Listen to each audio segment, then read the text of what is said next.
پیارے بچوں، امید کرتی ہوں کہ آپ لوگ خیریت سے ہوں گے۔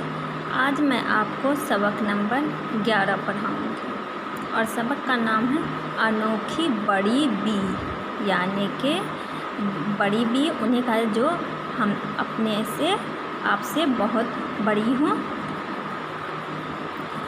اب چلیے اس کی کہانی میں سناتی ہوں۔ تمثیلی کہانی اس کہانی کو کہتے ہیں۔ اس کہانی کو کیا کہتے ہیں؟ تمثیلی کہانی، جس میں بے جان کردار یا جانور کو انسانی شکل میں پیش کیا جاتا ہو۔ اس کہانی کو کیا کہتے ہیں؟ انسانی شکل پیش کے، جیسے فارسی میں انوار، سہیلی، سنسکرت میں پنتیرا اور انگلش میں آسوپش فیلیوس کی کہانیاں۔ یا کہانی بھی ایک تمثیلی کہانی، اس میں ایک اصرار تجسس آخرت تک برقرار رہتا ہے کہ آخر میں انوکھی بڑی بی ہیں کون؟ لیجیے پڑھتے اور جانتے ہیں۔ ابھی پچھلے دنوں میں ہم لال قلعہ کے معاشرے سے لوٹ رہے تھے۔ پچھلے دنوں معاشرے سے ہم لال قلعہ سے لوٹ رہے تھے تو بڑھیا نظر آئی جس کی کمر جھکی ہوئی تھی۔ اس کے ہاتھ میں لاٹھی تھی۔ وہ سخت اس سردی میں ایک معمولی چادر اوڑھے ہوئی تھی۔ یہ چادر بھی جگہ جگہ سے پھٹی ہونے کے سبب اس کی غربت کی داستان کہہ رہی تھی۔ ہم اس کے قریب پہنچے تو اس سے کھانستے ہوئے پا کر اس نے پوچھا کہ بڑی بی، اتنی رات گئے سردی میں تم کہاں جا رہی ہو؟ بیٹے، میں ادھر نہ کوئی ٹھکانہ ہے۔ ایسا کیسے؟ یہ بڑی بی لمبی کہانی ہے، تم اسے سن کر کیا کرو گے؟ بڑی بی کہہ رہی ہیں۔ نہیں اماں، آپ کی سنائی ہوئی ہوگی۔ بیٹے، میں بہت دکھیاری ہوں، اپنے نصیب کو کوس رہی ہوں۔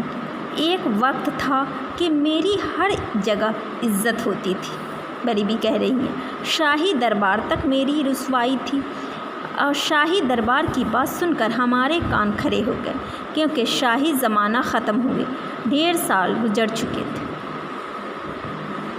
اس کا مطلب یہ ہے کہ ان کی بڑی بی کی عمر 150 سال سے زیادہ ہو گئی تھی۔ ان کی عمر کیا ہو گئی تھی؟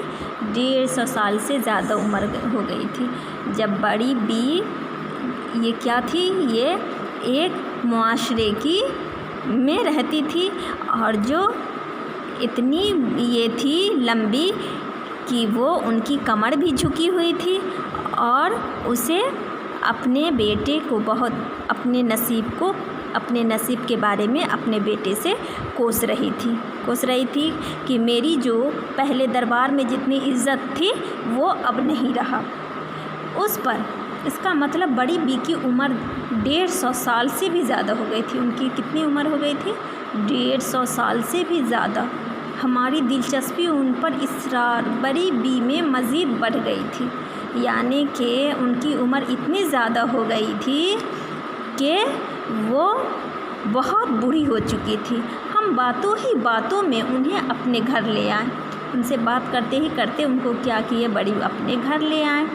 اس وقت ہمارے ساتھ ہمارے دوست بھی تھے۔ کون تھے میرے ساتھ؟ میرے ساتھ وہ دوست بھی تھے۔ ہماری بیوی منتظر تھی، کیونکہ معاشرہ ہر سال دیر رات تک ختم ہوتا تھا۔ جو مشاعرہ جو ہوتا تھا وہ ہر سال دیر رات تک ختم ہوتا تھا۔ تو گرم چائے ہماری تو واضح ہوئی، تو ہر سال ہمارا کوئی نہ کوئی دوست ہمارے ساتھ ہوتا تھا۔ لیکن ایک روز بڑی بی نے اضافے نے ہماری اہلیہ کو بھی چونکا دیا۔ ہم نے مختصر بڑی کا تعارف کروایا اور ہمدردی پیدا ہو گئی۔ بڑی بی کو اندر کے ایک رضائی لا کر دی، ان کے لیے ہیٹر جلا دیا۔ ہمارے بچے بھی جو ان میں سے ٹی وی سے چپکے بیٹھے رہتے تھے، ہمیں دیکھ کر قریبی بن کر ہمارے پاس آ گئے۔ بڑے اشتیاق سے ان کی بڑی بی کو دیکھنے لگے۔ انہیں یہ چاند کی بڑھیا سے کم نظر نہ آئے، کیونکہ ان کے سنہرے بال ان کے چاند کی بڑھیا ہونے کی گواہی دے رہی تھی، بلکہ ان کے بال جو تھے وہ ایک دم سنہرے رنگ کے تھے۔ انہیں یہ چاندنی کی بڑھیا سے کم نظر نہیں آ رہی تھی، مطلب وہ چاندنی سی نظر آ رہی تھی، کیونکہ سنہرے بال ان کے چاندنی